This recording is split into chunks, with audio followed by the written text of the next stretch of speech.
नमस्कार, बहुत स्वागत आप सभी का। मैं हूं सुशांत सिन्हा। राहुल गांधी और इंडी अलायंस का वोट चोरी वाला जो आरोप है वो अब प्रदर्शन, संसद में प्रदर्शन, सड़क पर प्रदर्शन से होता होता बिहार चुनाव में एंट्री मार चुका है और वहां बिहार में अब इन लोगों ने यात्रा शुरू की। लेकिन आज इस वीडियो में आपको दिखाऊंगा कि वोट चोरी का जो ये ड्रामा है वो कैसे पकड़ा गया है, कैसे चुनाव आयोग सामने आया है, क्या सबूत सामने आए हैं और राहुल गांधी और तेजस्वी यादव ने बिहार में क्या हार स्वीकार कर ली है। क्या ये इसको और बड़ा करके सड़क पर कुछ ऐसा करने वाले हैं जो मंसूबे अच्छे नहीं है क्या? आज इस पर सब पर बात करूंगा फैक्ट्स एंड फिगर्स के साथ। लेकिन आपकी राय क्या है? क्या वोट चोरी हुआ है, नहीं हुआ है? आपको क्या लगता है? राहुल गांधी के आरोपों में आपको क्या सच्चाई दिखती है? जरूर कमेंट करके बताइएगा। लेकिन पिछले कुछ दिनों से आप देखिए कि राहुल गांधी जो हैं वो लगातार लगे हुए हैं ये साबित करने में कि भाई वोट चोरी हुई है। और दिल्ली यूथ कांग्रेस ने इलेक्शन कमीशन के दफ्तर के आगे, वोट चोर आयोग का दफ्तर सामने है, यहां वोट चोरी का काम तसल्ली बख्श किया जाता है, इस तरह के बैनर पोस्टर लगा दिए थे। यानी अब एजेंडा सेट है कि वोट चोरी हुआ है ये साबित करना है। और इसके लिए अब ये लोग बिहार में बकायदा यात्रा शुरू कर रहे हैं। सासाराम से राहुल गांधी और तेजस्वी यादव की बिहार यात्रा शुरू हुई है, वोटर अधिकार यात्रा। वोटर अधिकार यात्रा के बारे में आपको विस्तार से बताऊंगा, लेकिन इसकी सच्चाई देखिए आप कि किस तरह से ये लोग वोटर के मन में क्या ये पैदा कर पा रहे हैं कि भाई वोट चोरी हुआ है। इनकी खुद की रैली में इनको लोग सुनने को तैयार नहीं है। देखिए खड़गे साहब के साथ क्या हुआ, फिर आगे की बात बताता हूं। ऐसा पुकारना है, मैं आपको बोलता हूं, सुनना है सुनो, नहीं तो नहीं सुनने वाले बाहर जाओ। 10 लोग भी रहे तो मैं भाषण करूंगा। खड़गे साहब नाराज हो गए, इतना पसीने पसीने हो रखे हैं, कोई ढंग से सुन नहीं रहा था। बोले कि सुनना है तो सुनो, नहीं तो जाओ। उनका पारा गर्म हो गया। अब बताइए, इनकी खुद की रैली में जब लोग इंटरेस्टेड नहीं है शायद सुनने में कि भाई वहां पे वोट चोरी हुआ नहीं हुआ, तो बिहार में क्या ही होगा। और राहुल गांधी आज सामने आए और उन्होंने कहा कि महाराष्ट्र चुनाव में 1 करोड़ वोटर जो है वो अचानक से बढ़ गए थे और ये वोट चोरी का सबूत है। एक बार राहुल गांधी को सुनिए, फिर मैं उसकी सच्चाई बताता हूं, इलेक्शन कमीशन ने क्या कहा है बताता हूं, और तेजस्वी यादव कैसे एक्सपोज हुए ये भी दिखाता हूं। पहले राहुल गांधी को सुन लीजिए, फिर आगे की बात। सभा चुनाव के बाद इलेक्शन कमीशन ने महाराष्ट्र में जादू से 1 करोड़ नए वोटर पैदा कर दिए। लोकसभा में और विधानसभा में 1 करोड़ वोटरों का फर्क था। और भाई और बहनों, जहां भी ये नए वोटर आए वहां पर बीजेपी का गठबंधन जीत। तो राहुल गांधी की कहानी यह है कि महाराष्ट्र में जादू से इलेक्शन कमीशन ने 1 करोड़ वोटर लोकसभा चुनाव और विधानसभा चुनाव के बीच में बढ़ा दी। अब मैं आपको राहुल गांधी का जादू दिखाता हूं, इलेक्शन कमीशन का तो बाद में आप देखिएगा।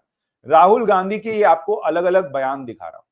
कभी वो कहते हैं कि महाराष्ट्र चुनाव में 40 लाख वोटर बढ़ गया था, आज उन्होंने 1 करोड़ कहा है। इसके पहले वो 70 लाख और 39 लाख का भी आंकड़ा दे चुके हैं।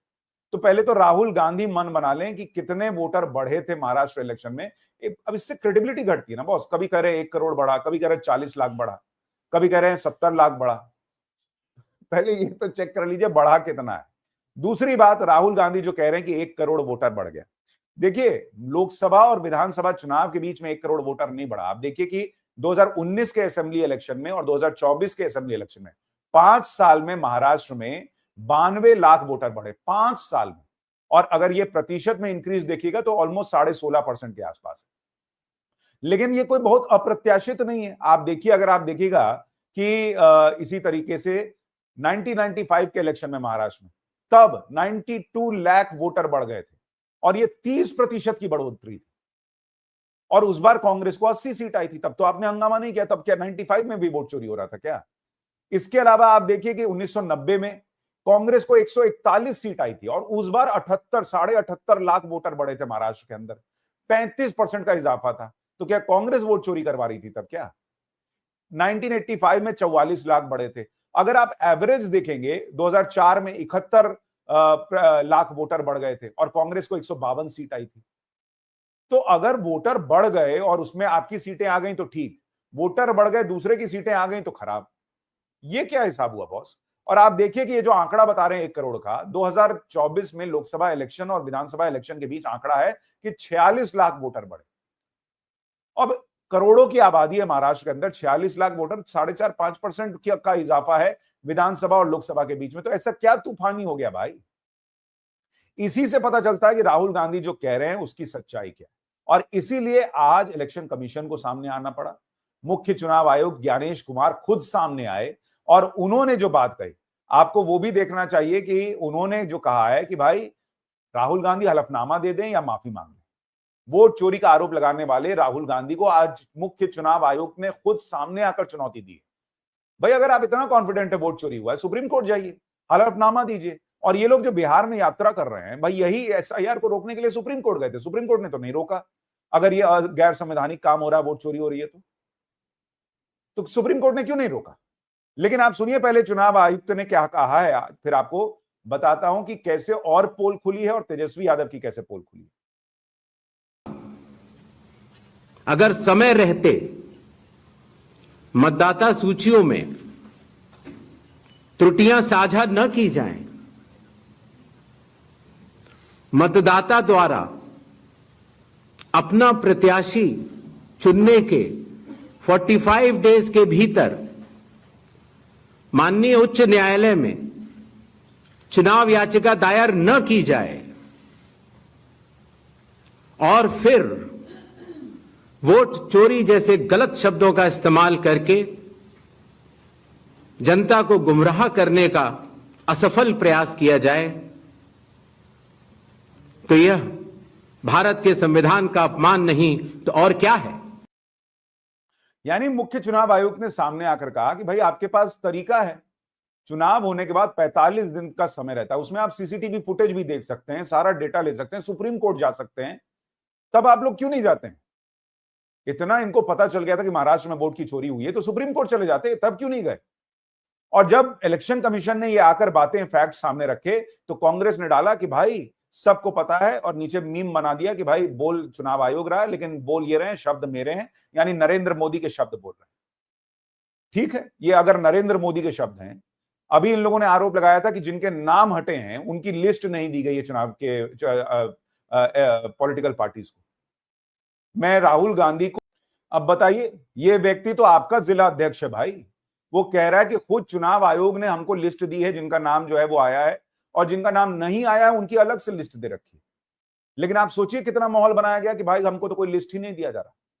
राहुल गांधी कहते हैं कि भाई रीडेबल फॉर्म में नहीं, अरे सुप्रीम कोर्ट का आदेश है कि रीडेबल फॉर्म में नहीं देना, ये प्राइवेसी का उल्लंघन हो सकता है। राहुल गांधी जाए ना सुप्रीम कोर्ट, क्यों नहीं जाते? क्यों हलफनामा नहीं देते?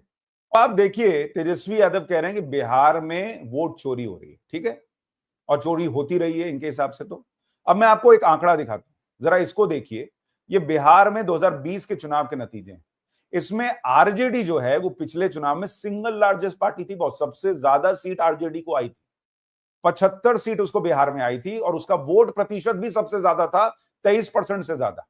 दूसरे नंबर पर बीजेपी थी, 74 सीट उसको आई थी, और उसका वोट प्रतिशत ऑलमोस्ट 4% के करीब कम था आरजेडी से। जेडीयू को 43 सीट आई थी, कांग्रेस को 19 सीट आई थी, कम्युनिस्ट पार्टी को 12 सीट आई थी, ओवैसी की पार्टी को भी 5 सीट आई थी 1.25% वोट के साथ। तो अगर वोट चोरी बिहार में हो रही थी तो सिंगल लार्जेस्ट पार्टी आरजेडी कैसे बनी?